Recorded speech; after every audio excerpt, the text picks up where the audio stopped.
kadib markuu dagaalka sokeeye ka dhacay dalkeena hooyo ayaa shacabka Soomaaliyeed waxay u qaxeen wadamada dariska la ah wadankeena Soomaaliya sida Kenya, Ethiopia iyo Uganda. waxaa intooda badan lagu xareeyay xerooyinka qaxootiga ee wadanka Kenya halkaas ay ku qaabileen hay'adaha samafalka.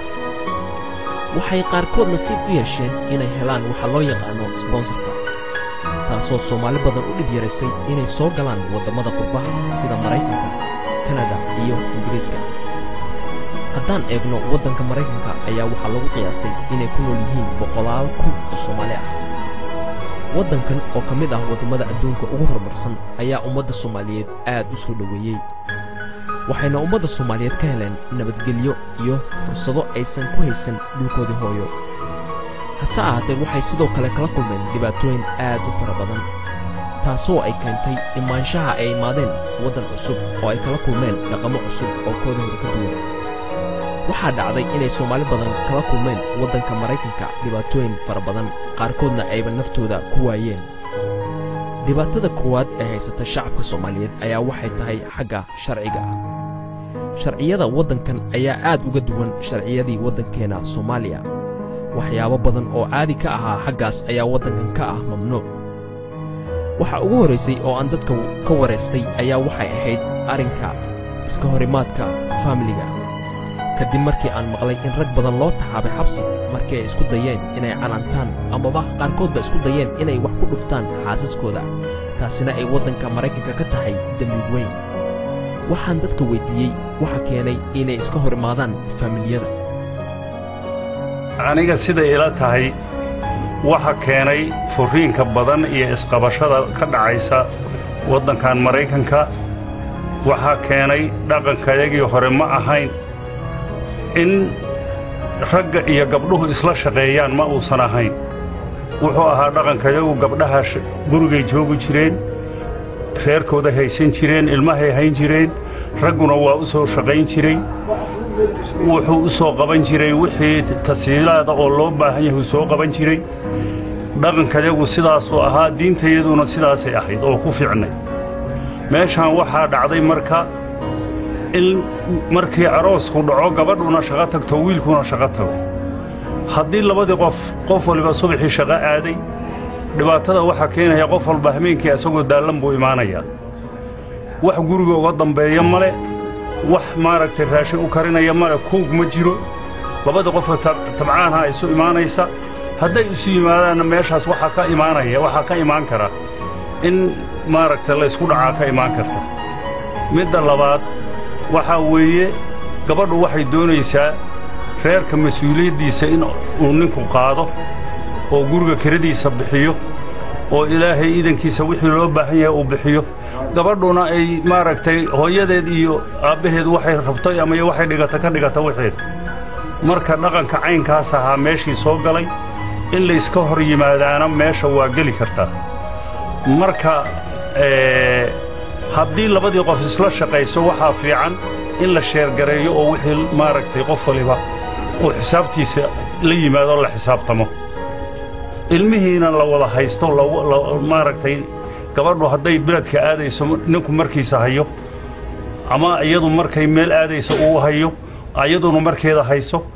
oo la isla shaqeeyo. markaas waxaa dhici karta inaan dhibaatada hadda jirta ayan timaadeen. ilmaha lagu dhalahayaa qurba, ilmaha lagu dhalahayaa meel ehel male, dad u hayinahaya ilmihii male, reer ay ku soo wareegaysa male. dhibku waxaa keenahayaba laba cunug meeshii hadday ka dhalato si loo shaqeeyo, si loo qabto hawshii dhibaataa ka imaanaysa. marka dadku waxa weeye wixii uu ku dhaqmi jiray waa laga yimi, dhaqankana la qaatay. dhaqankiina ma annaan gaarin meesha looga dhaqmo, kaayagiina waa lumay. sidaa darteed waa la isqabanayaa. dhallinyarada isguursata oo Mareykan isku guursata dhib weyn baa ka jira oo laga yaaban yahay. waxa weeye reer isguursanaya oo laba habeen ama wiig ama 3 bilood ama 2 bilood markay isqabaaneen kala dhaqaaqaya oo badan baa la arkay. dhibkaas waxa keenaya oo haddaba yacni dhibaatadaas ugu wacan tahay waxa weeye dhaqanka Soomaalidu horay u lahayd oo aan wadankeedii markay joogeen ay lahaayeen iyo dhaqanka halkan lagaga dhaqmo oo wadankan hadda la joogo lagaga dhaqmo baa laba kala gedisan labadii dhaqan marka koodii waxa weeye way ka tageen markay Mareykan la yimid Soomaalida dhaqankeedii waa ka timi dhaqan kale gashay dhaqankii marka ay soo gashay wuxuu noqday dhaqan aanay weli gaarin oo macnaha aanay fahmin baad moodaa waxa weeye gabdhaha ama dumarka xaggii Soomaaliya markaanu joognay waxay ahaayeen maqabiyo wax la yiraahdo maqabiyo waxa af Soomaali ay ku tahay gurigooda joogi jireen shaqo ma qaban jirin shaqo uma bixi jirin ma shaqo tagi jirin gurigeeda lagu masruufi jiray masaariifta lagu siin jiray hawl yari iyada gurigeeda gudihiisa ka shaqeynaysa bay masaariifteeda iyo wax walba ku heli jirtay ilmaheeday haysan jirtay oo hooyo u ahayd halkan adaba markay timi oo la yimi waxa weeye gabadhii markii la guursaday oo ilma ay dhashay inkastaba xaq Ilaahay siiye waxa weeye salaada hore waagu intuu sanbariin bay kala haysa gaarigeeda baaso shidaalkii ugu jira ilmihii bay qaadaysaa oo xirxiraysaa way qaadaysaa way la ordaysaa waxay geynaysaa meelo kale geynaysaa oo yacni dad aan dhalin bay geynaysaa waxay leedahay ilmihii haya maxaad qabanaysaa bay adigu ilmaha hadda keentay shaqaan aadayaa bay leedahay shaqayo cararaysaa iyadii ninkiina waa ka hormaray oo meel buu ka baxay oo shaqo u wado shaqadii markii la soo shaqeeyo gabadhii shaqadii markay ka soo baxdo haddana iyadoo daalan oo aan gurigeedii tagin bay ilmihii halkii ay geysay bay ugu imanaysaa way ka qaadaysaa gurigii bay la aadaysaa ilmihii intay meesha ka qaadato ninkiina intuu soo shaqeeyay isla imanayaa waqti dambe gurigii baa la isugu imanayaa labadii qofba waa daalayay ilmihii sida wax loogu qabto kaliyaaba dhib ah ilmihii maanta la kufinatay la kaxeeyay sidii wax loogu qaban lahaaba dhibaataba ah marka reerkii marka wuxuu u baahan yahay dhaqan hoose isqabid wax la yiraahdo iyo macnaha isa soo dhaweyn buu u baahan yahay amal ka dhaxaysa halkii marka waxa weeye war anigu waan daalane ninka karti badan meeshii hadda waligeed bay ahaan jirtay qof dumar iyo qof nin raga waligeed ninka karti badan oo maartay xogaa laga yaabo inuu xogaa adkaysan ruuya gabadhii markay soo maanta in soo shaqeynaysay ilmi haddana inta gurigii geysay hawshii qabatay oo wax u qabatay oo magaras iyadoo daalan bay dhacday markay dhacday oo isaguna hadda marka uu yacni yiraahdo heedee hadda waa sidee maartay war anigu waan daalan anigu waxa ma jeedo ماشي مركا اسخلاف إنه كإمرأة الله له بعطاسه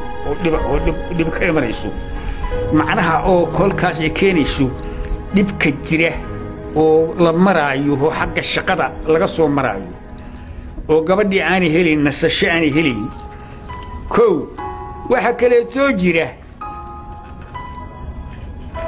حسابته خيرك أما تقالها الصوق قاله أنا حقيقي واحد قعنت كوه إنجيري ننكا رجع نك الرجع بعد قعنت كوه إنجيري خير كيسو كم عمل يجري نكو ربو وحكي سينجري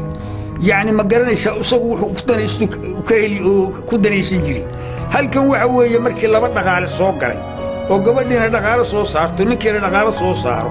دقاله ويسردي ودقاله ويسردي وعستوردي قبلنا وليد العقد يسوق شقيسو ما كجري markay wadankeedii joogtay dhaqalaysta shaqaysay ma arkin jirin ba lacag bay shaqaysay lacagtii ay shaqaysay waxay u aragtay iyadu mid ay iska leedahay shay doonto ka yeeli karto inay tahay wixii yani Soomaaliya joogay oo ku arki jirtana waa u muuqataa ninkiiba reerkii mansuulka ahoo haddii adigii marashidaadii iyo masruufkaadii iyo ijaarkii guriga iyo ilaahay idinkiisay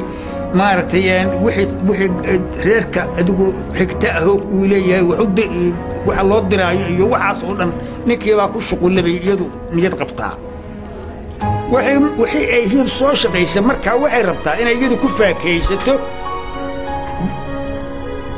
oo ku samaysato maaragtay iyadu danaheeda ninkay rabto oo yacni waalidkeed iyo walaalaheed iyo ninkay rabtana wax uga dirto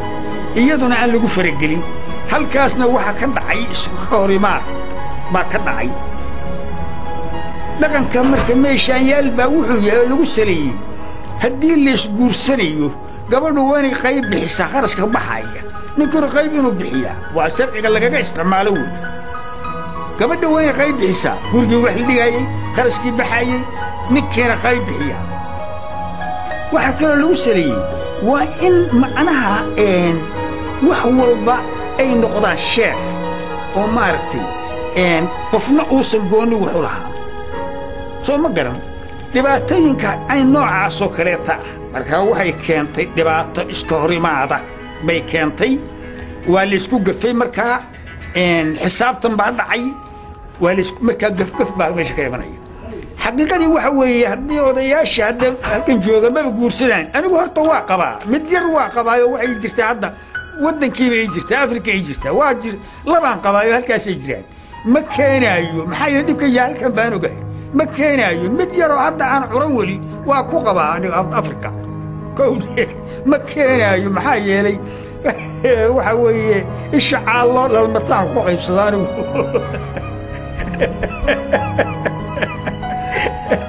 isha caallo lalmataan ayaan ku qaybsaday ma ogtahay dad yar yaroo hadda 20 jir kala cararayo kala ordaayay xagee oday jooga markaa yaa xagee oday jooga halkaaga fadhi baan hayay halkaas biilkaaga ku qaado waxna ay shaqaynin mareekada ku geyn ma iga fadhi halka yaa marka waxa way dhibaatada dhan horta waxay ka socotaa waa sidaas furiinka badan iyo qoysaska Soomaaliyeed oo burbura maxaa sababa waxa sababa qoysaska burbura waxa weeye waxaanu nahay horta dad islaam ah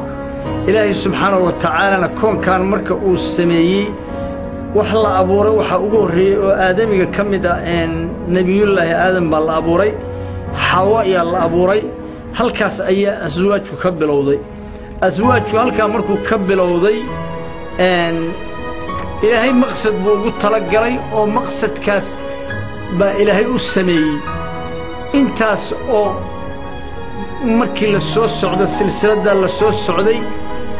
hadda مثل أمد النبي محمد عليه الصلاة والسلام رسول بالله صوت دري رسول كذا كان الله صوت دري إنه وحول بكجد ذي الصدام بالله وتلقى وحبو عناية وجرسناية كل رقم كيسورن أن جنا إلهي وحنا أمري وما آتاكم الرسول فخذوه وما نهاكم عنه فانتهوا رسول كاسوح إذا اللي ما دنا راعى وحيد كرهبنا كهرا لي marka waxa weeye akhlaaqda wanaagsan iyo macaasharaadka iyo waxa weeye marka maqsadkiina loo abuuray oo loogu talagalay guurka ayaa laga tagay oo haduu yahay qoyskaasi midal qoys diinta Ilaahay ku salaysan oo aas diinad ku dhisan oo akhlaaq wanaagsan ku dhisan lagama yaabo inuu reerkaasi burburo waxa koos gareynaya waxa u badan diin la'aan qoyska doonaya in uu qoyskaasi dhaqmo oo dhaqan wanaagsan helo oo awlaad wanaagsan helo oo akhlaaq wanaagsan helo waxa weeye maqsadkii Ilaahay ugu talagalay ha ku dhaqmaan hadii midal taas mas'uul kama aha gabdhuhu mas'uul kama aha wiilashuna mas'uul kama aha qoys waxaad arkaysaa dhibka heerka burburinaya gabadha keenaysa wuxuuna sabab u noqonaya diin la'aan qoys waxaad arkaysaa gabar wanaagsan oo muslimada oo wanaagsan oo nin sigaar cabay oo dhaqan salaadii ka tagay oo hadda maalin dhoweey qoliyo aan maslaxadood ku jiray wiil baa noo yimid wuxuu waxaan doonayaa xaaskayga inaan furo wabeene ayadii baa la wacay waxa la yiri ninkii saasuulay maxaan sameeynaa waxay tiri waa anigana sidaas waan rabaa maslaxayna galaan daba walaalayaal maslaxa gelinta ilaahay dartiisan ku kala tagaynaa bay ilaahay darti waayo salaadii tuko laba caruur isu dhaleen salaadii tuko ayaan ka waayay markaa waxaan go'aan ku gaaray meherkayga ka waran baali meherkayga waxay ilaahay darti baan u caafiyay marka asagii baan maslaxa galno waxaan dalcaan inaan niraahno bal niyahow bal wada iska daasiga waxyaalaha xunxun iska daa salaadana tuko wuxuu yiri walaalayaal gabadhaas xaqeeda ma qaadi karayo waayo dhammaan awaamirta ilaahay amray bay qaadanaysaa anigana ma samaynayo dulmi baan galaya sida darteed ayadaan bacdaab ku galayaa buu yiri sidii baa ay reer ku kala tagay marka waxa weeye labadii doonaysa inay dhaqan wanaagsan iyo awlaad wanaagsan iyo ay helaan oo qoys wanaagsan ay noqdaan ilaahay awaamirtiisa ha qaateen sunnadii nabiga kaleey salaatu wasalaam ha qaateen wabillahi tawfiiq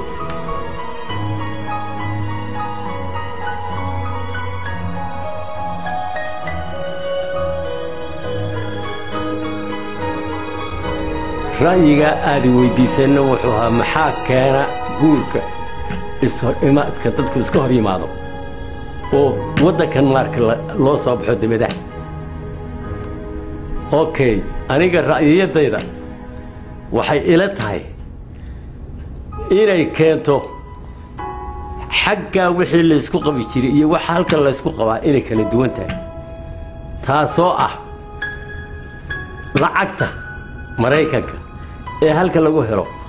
oo nolol tii xagga ka duwan ah noloshii xagga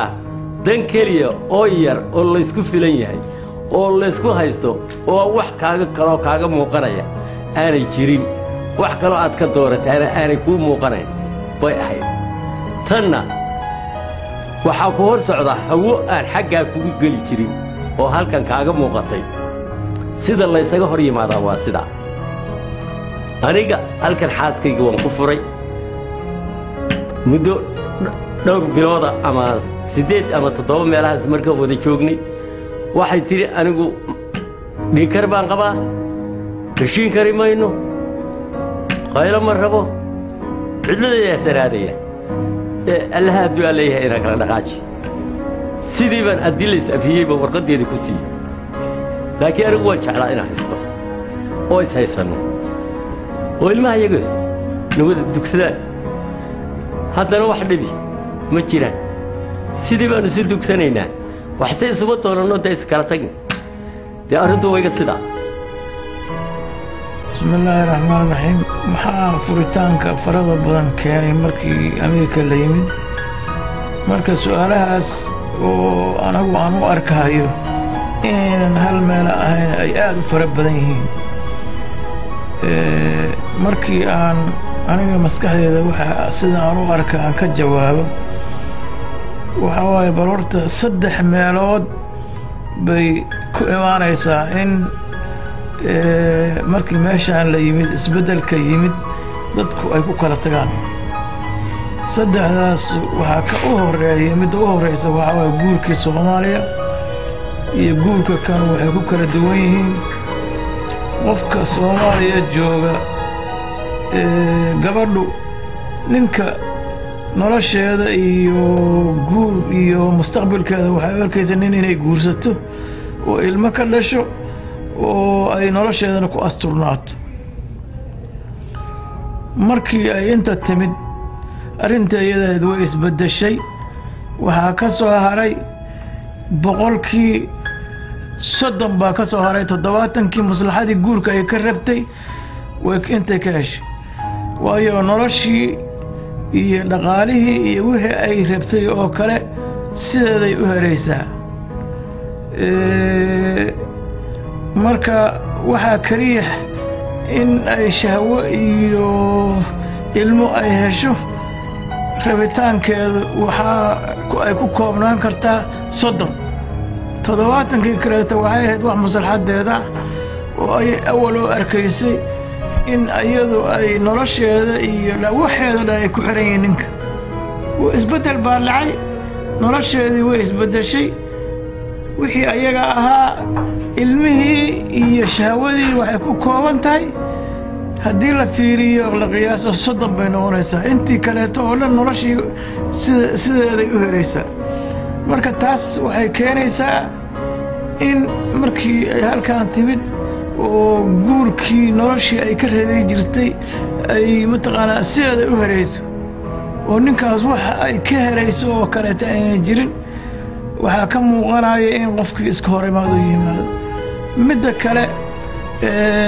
waxaa nimid waddan cusub oo aynan dhaqankiisa aanan aqoonin dhaqankaanuna wuxuu u baahan yahay wacyigelin iyo sidii loogu noolaado in la barto ruuxii asagoo reer baadiyo ah adduun baan waxba kabayn buu meesha u dambaysay adduunka xadaaradii ugu dambaysay buu yimid markuu yimid waxaa ka imaanaysa in uu ku sambirirxudo oo noloshiiba uusan siday ahayd uusan u arag waayo qofkan inta joogay oo ku noolaaday way shaqeeyaan ninkii naagtii iyadoo shaqeeyana meeshii ninku ka shaqayn jiray hadday labadaba shaqeeyaan waxbaa u ziyaaday waxba kama naaqusin oo la leeyahay ilmahaagi ha lagu hayo labadiinna isu imaada meeshii waxaa laga rabay inay ka imaato dhaqaalo fiican iyo caqli fiican iyo horumar fiican inuu ka imaado meeshii laga rabay xoogagaas yar oo lacagta oo la helay baa la isku qabsanaya naagtii maadaama ay wixii ay rabtay ay kulli ay wada heshay wixii yaraa oo ka dhimanaa sideeda way uga maarmi kartaa marka guur oo dhanba in laga maarmay bay dhacday mid kaleeta way jirtaa oo saddexaad oo ah dhaqan aynan aqoonin iyo wax aynan aqoonin iyo wax aynan wacyigelin iyo wixii u qaadanin bay butul ku soo dhex tiri marka waxaa imaanaya inay iyadii ay wixii ay qaban weydo oo ay noloshaan beenta ay run moodo markii ay laba canug ay lagu furo oo lagu sii daayo xoogaa lacagaasha marka dambena ay ka qoomamaysaa dhacaysa marka aniga hadalkii waxaan ku soo koobahayaa sida aan u arko waxay u baahan tahay in meelo loo furo oo dadkan siday waddankan ula qabsan lahaayeen inayna iska soo gelina wacyigelin loo sameeyaan u arkaa waa sida waa nabad dhaqanada hadda la jirayo dhaqanadan waddankan joogna waa wax kala gadisan sababta waxaa yee dhalinyarada waddankan timiday warkii hore wacdi waxaa lagu guursan jiray gabdhaha xagga diinida ku taxalluqo waxaa lagu dhaqmi jiray qaabka diinta markii la isku dhaco waxaa la tuuray qoysaska ee gabartu qoyska ka dhaltay iyo qoyska abaris aan dhaxal jiray hadda meel waxaa la yiraahdaa qoys laga ogolayn oo la dis America marka dis America wax la yiraahdaa meesha tibada ragga saasa kala qaaday gabadha wiilka gabadhu iyo wiilku xamiga ay qabaan laba habin waa kala xamiga way qafal waxay eeganaysaa asuur wuxuu eeganaa naagnimo iyo ixtiraam ayaduna waxay leedahay haye marka dad kushinka la markay kushin gala ma soo ixtiraamka oo kala tagay marka way luma kala dambeynta waxay ku xirnaadeen dastuurka diiniyada diinada ma jirto dhaqan aan aqoon oo gabdhaha ay dis America wax leeyahay qabsadeen iyo dhalinyaro axaduna ka soo celi weeyday ixtiraamkaas in gabdhaha ka kasbato keen weeydo oo markay wixii ka gabdhaha ay ku sii u fududeeyo hawlahaas baa furiinka badan ku yimiday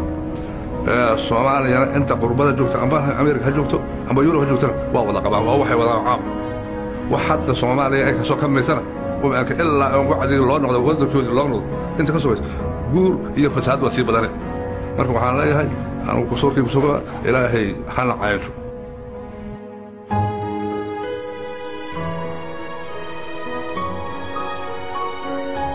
wartiga badan waxa u timid furniinka badan u timid nimanka horta duqaad badan ay lahaan jireen Soomaali marka la joogay naagaha duqaad badan ay lahaan jireen isbahan waa qacnaashan marka la yimid maadaama waddanka iska noqday waddan dadkii ku yar yahay oo anaga aan ku yarnaadii oo macnaha waddankeena Soomaali ahaan wadamada qof walba odayga war laga maqli jiray salaanta war laga maqli jiray dadka dariska war laga maqli jiray qof kasta war laga maqli jiray maxay ahayd naagta ninka hadii ay furni gabadha furni dalbato maxay ahayd dadkeedu wacan jiray wuxuu dhigi jiray gabadhaan saay leedahay aan kala tagno aniga waxaan kala tagno u jeedi gabadha reerkeeda la hadli jiray hatta waxay gabadha hadii qarad leedahay waxay u dacwooto malahan badana waxa laga waalidkeeda maqan yahay ama waalidka intuu la qabsaday xaaladda wadamadan uu yahay oo aniga adika kulay hadda iska leeyin kulay waalidiintana day joogaan laakiin ragga iyaga maxay ahayd divorciga badan waxa moodaa hadda in iyaga dalbadaan sababtoo ah waaga Soomaali joogay naagaha iyaga dalban jir markay ninka dhibaato dhaqaale xumo iyo rafaad iyo naag inuu la guursado oo maxay gabadha dhaqaalaheedii maxay waxba heli karin masruufkeeda yar yahay maxay ahayd waxba cideed uu caawin karin ama cideed iska dhibaataysan yihiin oo asagii caawinaadka Soomaaliya badan naagaha ma ay shaqeyn jirin maxay ilmaha ku kursan jireen raashinkooda iska karsan jireen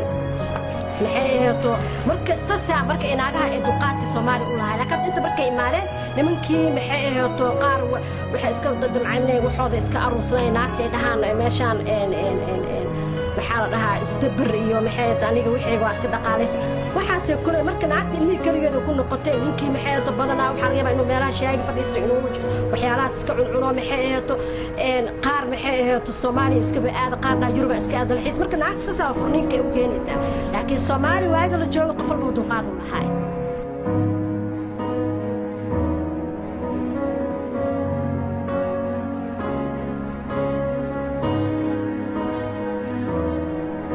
hadda furitaanka waxa keenay waxa weey wali maskaxdeena waxa ka buuxayso amarkii aan siin jirnay iyo xukunkii aan siin jirnay iyo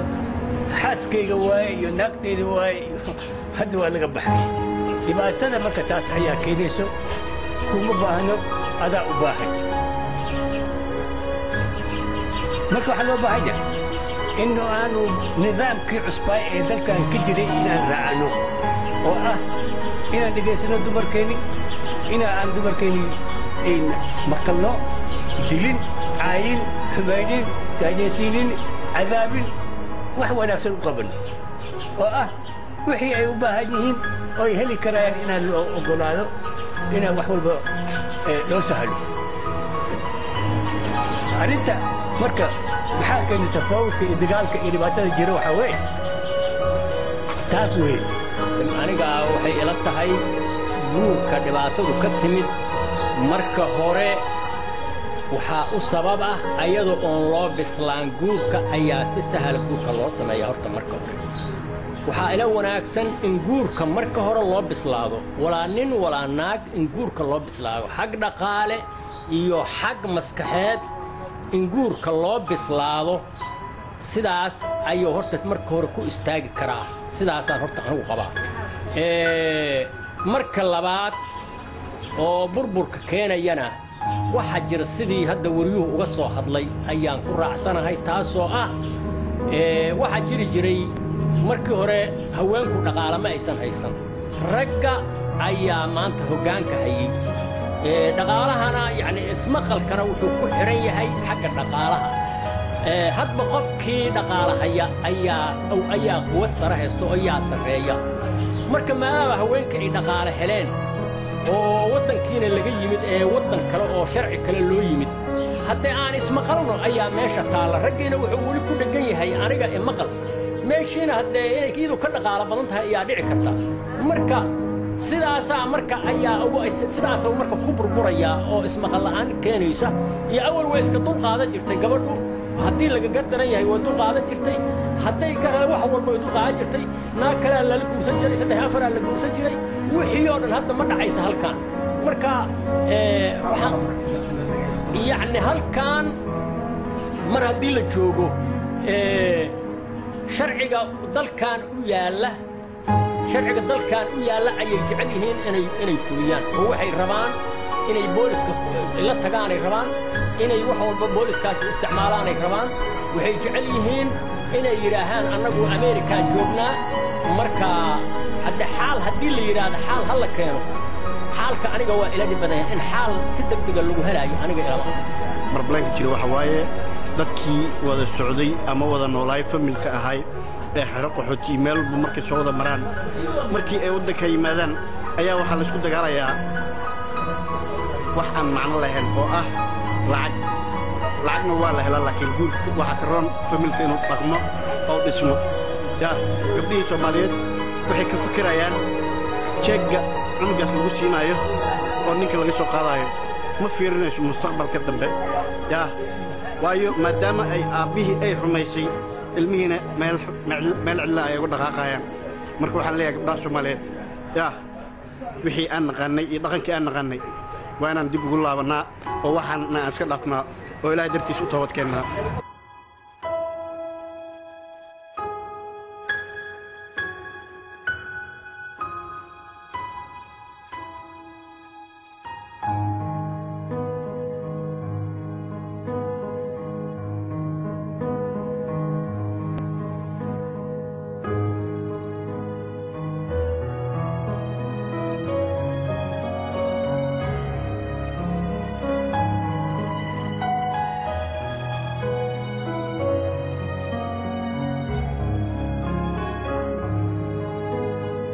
كاني سؤاشاس هذا ويديسين محا رجع يدمر كمركي ودنك قلادي مادين اسكو داع بدن كينا انا رايي waxay la tahay inay keento awal marka ugu horeysa waxa waaye hubsina la'aan ayaa jirto marka hore barta marka la isku sanay waa ku arkay waa ku caashiqay horta badana ka timaada waxa fiican dadku sidii waayii hore ama anaga qarnigan joognay oo kale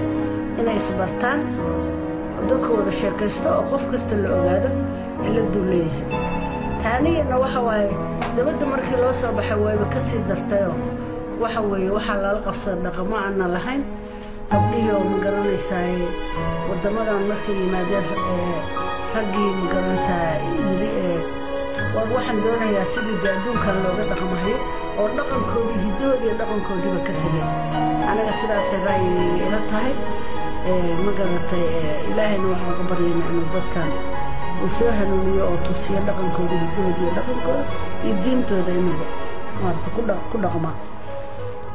dadka in lagu istaajin karo in ma garanaysaa labada qof oo isqabtay ay ma garatay danahooda ka wada hadlaan ee aan gabadheena la yasin wiilkeena la yasin ilmahoodana ay wada dhaqdaan ma garatay ii qabada ay maarata ku heshiisiyeen gabadha hadday shaqo aado inuu wiilkii ma garanaysaa carruurtii kolley asagaa dhalay uu haysto oo ma garanaysaa uusan ka fiirin shalayto dumarkaan nimanka maarata cuntada u kari jiray ama carruurta hayn jiray inuu dib u fiiriyo ma ahan waa inuu fiiriyo sida ay xaaskiisa ma garata kula dhaqmi karayso haddii asagu ma garanaysaa uu shaqo aadana ayada sidii oo kale inay ninkeedii waxaysii iyo u sii diyaariso maarata gogashiisii iyo cuntadiisii ilmihiina ma garata ay xanaanadoodii maarata ka shaqayso sidaas aan ra'yigayga la tahay aniga ra'yi ahaantay waxay la tahay annagoo dhaqankeennii ka tagnay aan haysan jirnay oo dhaqankii yurubta aan soo galnay haddana labadiiba aan la qabsanno dhexdii aan ku dhunnay nimankii oo daroogadii iyo qaadkii iyo waxbaas intay barteen iyo shiishadii iyo aan naagtii iskax iyo ra'yi iyo aqli midna aan ku siyaadinaynin gabadha iyada keligeed probleemkeedii siyaasa intaas ceer iyo wax daba taagan raggeennii oo mashaqaystayaal noqday aniga waxaan aaminsanahay probleemka inuu ka yimaado xagga ragga ana ra'yi ahaantay waxay la tahay arrintan waxaa lagu dejin karaa annagoo dhaqankeenna u noqono islaamnimadeennii saxa ahayd oo xalaasha ahayd wadanno waxaan hadda aan ku jirna aan ka baxno dadka aan la noolnahay dariskana dhanka fiican iyo asluubta inaan tusno ma aha dhaqankooda inta xun inaan ka qaadanno inta fiicanna aan ilowno aniga ra'yi ahaanteed waxay la tahay haddii dhaqankeennii islaamnimadeennii iyo xuquuqdii iyo kala dambeynta iyo ragga mowqifkuu lahaa iyo naagta weygeedii aan dib ugu noqonno inuu xal yeelan lahaa dhibaatooyinkaasi socdo